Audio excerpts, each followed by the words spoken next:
ಪಾಕಿಸ್ತಾನ ನಿಜವಾಗ್ಲೂ ಇದರ ಹೆಸರು ಪಾಕಿಸ್ತಾನ ಅಂತಲೇ ಇಟ್ಕೋಬೇಕಿತ್ತು.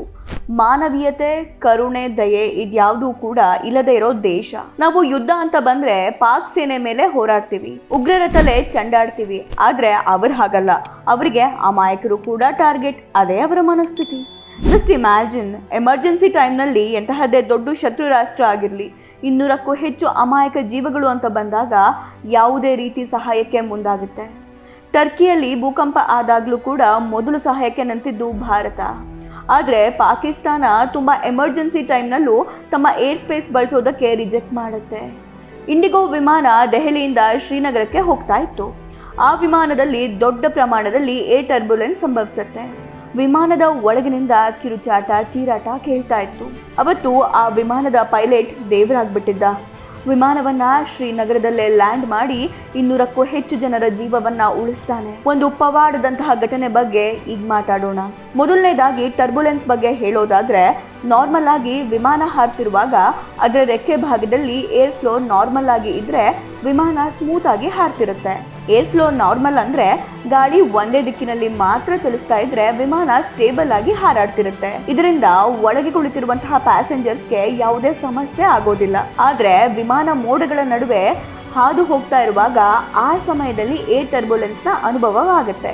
ಯಾಕಂದ್ರೆ ಆ ಪ್ರದೇಶದಲ್ಲಿ ಗಾಳಿ ಒಂದೇ ದಿಕ್ಕಿನಲ್ಲಿ ಚಲಿಸ್ತಾ ಇರೋದಿಲ್ಲ. ಮೋಡದ ಒಳಗೆ ಸ್ವಲ್ಪ ಮೇಲಕ್ಕೆ ಕೆಳಕ್ಕೆ ಹಾರ್ತಿರುತ್ತೆ. ಇದರಿಂದ ವಿಮಾನ ಮೇಲೆ ಕೆಳಗೆ ಮೂವ್ಮೆಂಟ್ ಆಗುತ್ತೆ. ಇದರಿಂದ ಒಳಗಡೆ ಕುಳಿತಿರುವಂತಹ ಜನರಿಗೆ ಭಯ ಶುರುವಾಗುತ್ತೆ. ಟರ್ಬುಲೆನ್ಸ್ ಬಗ್ಗೆ ಒಂದು ಮಾತು ಬಂದಾಗ ಅದರಲ್ಲಿ ಮೊದಲನೇದಾಗಿ ಲೈಟ್ ಟರ್ಬುಲೆನ್ಸ್ ಅಂತ ಇರುತ್ತೆ.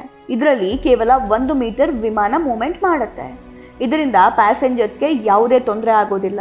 ಆದ್ರೆ ಮಾಡರೇಟ್ ಲೆವೆಲ್ ನಲ್ಲಿ ಟರ್ಬುಲೆನ್ಸ್ ಆದಾಗ ಸ್ವಲ್ಪ ಭಯ ಆಗುತ್ತೆ. ಯಾಕಂದ್ರೆ ವಿಮಾನ 3ರಿಂದ 6 ಮೀಟರ್ ಮೇಲೆ ಕೆಳಗೆ ಮೂವ್ಮೆಂಟ್ ಆಗ್ತಿರುತ್ತೆ. ಇದರಲ್ಲಿ ಭಾರಿ ಅಪಾಯ ಯಾವಾಗಂದ್ರೆ ವಿಮಾನ 30 ಮೀಟರ್ ವರೆಗೆ ಮೇಲೆ ಕೆಳಗೆ ಮೂವ್ಮೆಂಟ್ ಆಗಬಹುದು. ಆಗ ಅಪಾಯ ದೊಡ್ಡದಿರುತ್ತೆ. ಈ ಲೆವೆಲ್ಗೆ ವಿಮಾನ ಮೇಲೆ ಕೆಳಗೆ ಆದಾಗ ಒಳಗೆ ಕುಳಿತಂತಹ ಪ್ಯಾಸೆಂಜರ್ಸ್ಗೆ ಭಯ ಉಂಟಾಗುತ್ತೆ. ಆದ್ರೆ ಈಗ ಇಂಡಿಗೋನಲ್ಲಿ ನಡೆದ ಘಟನೆ ಬಗ್ಗೆ ಮಾತಾಡೋದಾದ್ರೆ, ಇಂಡಿಗೋ 6E2142 ವಿಮಾನ ದೆಹಲಿಯಿಂದ ಶ್ರೀನಗರಕ್ಕೆ ಹೋಗ್ತಾ ಇತ್ತು. ವಾಸ್ತವವಾಗಿ ವಿಮಾನದ ಮಾರ್ಗದಲ್ಲಿ ತೊಂದರೆ ಆಗುತ್ತೆ. ನಂತರ ವಿಮಾನದ ಮಾರ್ಗ ಅಮೃತ್ಸರ್ ಮೂಲಕ ಸ್ವಲ್ಪ ಬಲಕ್ಕೆ ತಿರುಗಿ ನಂತರ ಶ್ರೀನಗರದಲ್ಲಿ ಲ್ಯಾಂಡ್ ಮಾಡಬೇಕಿತ್ತು. ಆದರೆ ಆ ವಿಮಾನ ಅಮೃತ್ಸರ್ ತಲುಪಿದಾಗ ಆಲಿಕಲ್ಲು ಮಳೆ ಬರುತ್ತೆ. ಇದರಿಂದ ವಿಮಾನದಲ್ಲಿ ಸಾಕಷ್ಟು ಟರ್ಬುಲೆನ್ಸ್ ಆಗುತ್ತೆ. ಸಡನ್ ಆಗಿ ವಿಮಾನ ಕೆಳಭಾಗಕ್ಕೆ ಮೂವ್ಮೆಂಟ್ ಆಗ್ತಿರುತ್ತೆ. ಇದನ್ನ ಪೈಲಟ್ ನೋಡಿ, ನಮ್ಮ ವಿಮಾನ ಈ ರೀತಿ ಆಲಿಕಲ್ಲು ಮಳೆಯಲ್ಲಿ ಸಿಲುಕೊಂಡಿದೆ, ಆದ್ರಿಂದ ತಮ್ಮ ಏರ್ ಸ್ಪೇಸ್ ಬಳಸಲು ಅನುಮತಿ ಕೊಡಿ ಅಂತ ಪಾಕಿಸ್ತಾನದ ಜೊತೆ ರಿಕ್ವೆಸ್ಟ್ ಮಾಡ್ಕೊಳ್ತಾರೆ. ಯಾಕಂದ್ರೆ ಅದು 227 ಪ್ಯಾಸೆಂಜರ್ಸ್ ಜೀವದ ಪ್ರಶ್ನೆ ಆಗಿತ್ತು.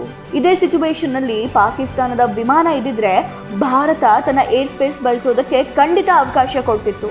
ಯಾಕಂದ್ರೆ ಇದು ನಾಗರಿಕರ ವಿಷಯ. ಆದ್ರೆ ಭಾರತದ ಇಂಡಿಗೋ ವಿಮಾನದ ಪೈಲಟ್ ರಿಕ್ವೆಸ್ಟ್ ಅನ್ನ ಪಾಕಿಸ್ತಾನದ Lahore air traffic control reject ಮಾಡುತ್ತೆ. ನಂತರ ಆ ವಿಮಾನವನ್ನ ಸರಿಯಾಗಿ ನಿಭಾಯಿಸಿ ಶ್ರೀನಗರದಲ್ಲೇ ಲ್ಯಾಂಡ್ ಮಾಡಲಾಯಿತು. ಈ ವಿಮಾನದಲ್ಲಿ ತೃಣಮೂಲ ಕಾಂಗ್ರೆಸ್ನ ಸಂಸದ ಕೂಡ ಇದ್ರು. ಆ ವಿಡಿಯೋವನ್ನ ನೋಡಿದ್ರೆ ಎಂತವರಿಗೂ ಭಯ ಆಗುತ್ತೆ. ಪ್ರಯಾಣಿಕರ ಕಿರುಚಾಟ, ದೇವರನ್ನ ಬೇಡ್ಕೊಳ್ಳೋದು, ಅಬ್ಬಾ ಜೀವ ಉಳಿದಿದೆ ಪವಾಡ. ವಿಮಾನದ ಮುಂಭಾಗ ಡ್ಯಾಮೇಜ್ ಆಗಿದ್ದನ್ನ ನೋಡಿದ್ರೆ ಬದುಕುಳಿದಿದ್ದೇ ಹೆಚ್ಚು ಅನ್ಬಹುದು. ದೇವರಂತೆ ಪೈಲಟ್ ಎಲ್ಲರ ಪ್ರಾಣವನ್ನ ಕಾಪಾಡಿದ್ದ. ಈಗ ಪ್ರಶ್ನೆ ಏನಂದ್ರೆ, ಏರ್ ಸ್ಪೇಸ್ ನಿಯಮಗಳೇನು, ಎಮರ್ಜೆನ್ಸಿ ಪ್ರೋಟೋಕಾಲ್ ಏನ್ ಹೇಳುತ್ತೆ? ಚಿಕಾಗೋ ಕನ್ವೆನ್ಷನ್ 1944 ಪ್ರಕಾರ ಎಮರ್ಜೆನ್ಸಿ ಸಮಯದಲ್ಲಿ ನಾಗರಿಕರ ವಿಮಾನವನ್ನ ತನ್ನ ಏರ್ ಸ್ಪೇಸ್ ಬಳಸಲು ಅನುಮತಿಯನ್ನ ಕೊಡಬೇಕು. ಭಾರತದ ವಿಮಾನ ಎಮರ್ಜೆನ್ಸಿ ಸಮಯದಲ್ಲಿ ಪಾಕಿಸ್ತಾನಕ್ಕೆ ರಿಕ್ವೆಸ್ಟ್ ಮಾಡಿದಾಗ ತನ್ನ ಏರ್ ಸ್ಪೇಸ್ ಬಳಸೋದಕ್ಕೆ ಪರ್ಮಿಷನ್ ಇದೆ. ಆದರೆ ಪಾಕ್ ಅನುಮತಿ ನೀಡಲಿಲ್ಲ.